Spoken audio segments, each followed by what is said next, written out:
Hi guys, mayong adlaw sa tanan nga naminaw sa akong video karon. So karon di ay nako ron sa among balay since wala may klase ang mga bata ug ako pod kay usapog ko ka student ma'am. So sa mga wala na kailan nako usa di ko ka student ma'am.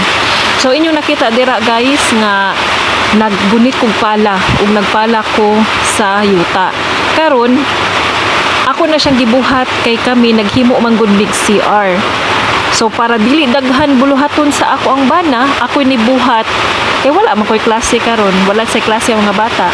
So akong giabuno ang yuta sa amo ang CR kay pareg abot niya dili na kay siya daghang trabahon.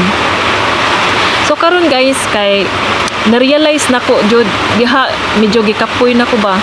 Na-realize ako nga bugat jud di ay magpala or kapoy jud ay mahimong usa ka construction worker. So diha gibaliwala lang sa nako pero nabati na jud nako ang kakapoy, gibaliwala nako dira ang mga gipamati nako pero nakaingon jud ko ba nga kaluoy sa ako ang bana. Diin naningkamot siya sa pagpanarbaho para lang jud nga aduna mi makaon. Bahalag bugat, init, kapoy kaayo, sakit sa lawas ang kapalit pero naningkamot gihapon siya para sa kaugmaon sa iyang tibuok pamilya. Ug ako pod guys, nagkuan sad ko, nag-eskwela para pod makabalos pod ko sa akong bana nga naningkamot taon para sa pamilya. So, bisan pa man kapoy ko guys, pero naamang ko'y bata nga kauban ako day ng anak. Sige na siya samok-samok nako. Naglingaw-lingaw din siya nako.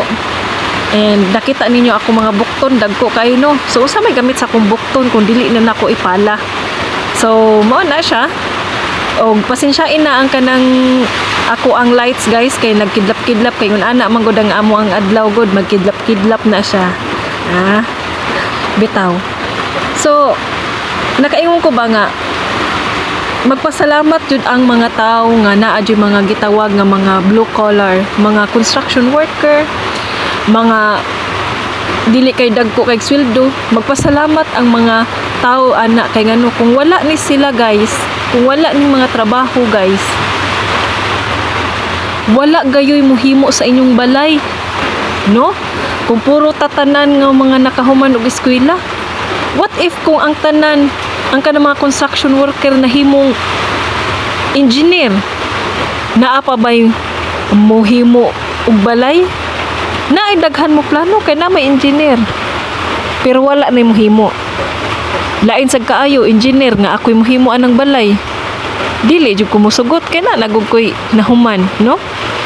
Pero nagpasalamat jud ko ug nagpasalamat ang tanan nga kung dili tungod aning mga wala kahuman og eskwela, wala ko nang lockdown ha, pero naa man gyud kasagaran mga tawo gina-lockdown ning mga yun ani nga mga blue collar ba. Ilang ina-lockdown kay lagi gamay sweldo pero wala sa kibaw dako kay ning gamit sa atong katilingban ning mga sa Manila. Kay kung wala ni sila di ta kahimo og building, di ta kahimo og balay nimo, di ta kahimo og mga pasilidad, mga ospital no. So dili na to kinahanglan ismulon.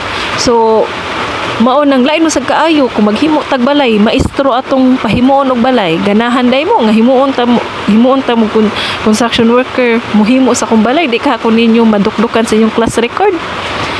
How about kung attorney ka, nya suguon ti ka nga pahimuan og balay, simentado pa jud, di ka ko ni budukdukon sa kanang bullpen no. So nakaingon jud ko ba nga maayo ang Ginoo kay kahibaw siya mo balance ba no. Nagpasalamat jud ko ana pero wala ko nag-ingon nga wala ayaw mo paghuman mga kabatan-unan nga naminaw, ayaw mo paghuman, wala ko nag-ingon ayaw mo paghuman sa pag-eskwela. Paghuman mo sa pag-eskwela pero timan dili ni lisensya ang inyong nahuman para gina-lockdown ninyo ang mga tao nga mga blue collar. So ayaw jud magtugot, ayaw jud magsugot ana nga mang-lockdown mo no. Dapat gani mas mutabang mo sa mga taong mas gamit sa katilingban kaysa mga taong walay gamit. And timan kasagaran sa mga tao nga tarong manarbaho wala sa degree holder. Wala ko nag-ingon tanan ha, pero tinuod na ang kasagaran sa tarong nga nagtrabaho mao na ang mga tao nga naa sa ubos ang mga sweldo. Kay tan-awon na to ang panahon karon, ang ato ang gobyerno karon. Kung kinsa pa tong naa sa taas nga posisyon, mao pa to'y mangurakot para sa ato ang nasod. Pero tan-awa diri naabay mga kurakot sa ubos, naa siguro. Pero dili man tanan, naa man jud tarong. Mo nang timan jud ninyo guys ha, dili jud ta angay nga mag sigig panghambog sa unsa may naabot nato. Padayon tag eskwela pero dili ta mang lockdown. Okay? Dihang dapita jud. Nagsige na jud ko og kuan. Sige na jud ko pahuway kay sakit na jud kaayo akong lawas ba.